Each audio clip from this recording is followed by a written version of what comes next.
একটি ছোট্ট গ্রামে থাকত সুমন নামের এক কিশোর।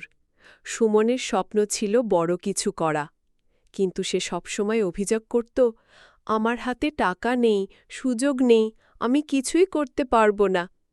একদিন গ্রামের স্কুলের শিক্ষক তাকে ডেকে বললেন, সুমন, গাছের শেষ পাতাটা দেখেছ?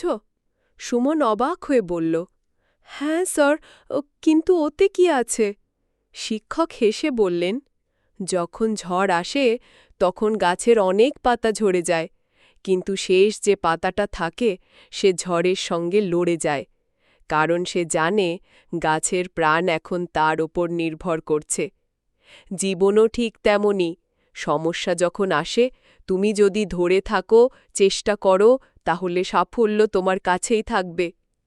সুমন বুঝতে পারল, অভিযোগ না করে চেষ্টা করাই হল জীবনের আসল শক্তি। সেই দিন থেকে সে পরিশ্রম শুরু করল। কয়েক বছর পর গ্রামের সবার গর্ব হয়ে উঠল সে। অভিযোগ নয়, চেষ্টা করো, শেষ পাতার মতো শক্ত হয়ে দাঁড়াও, সাফল্য একদিন তোমার দরজায় কড়া নাড়বেই।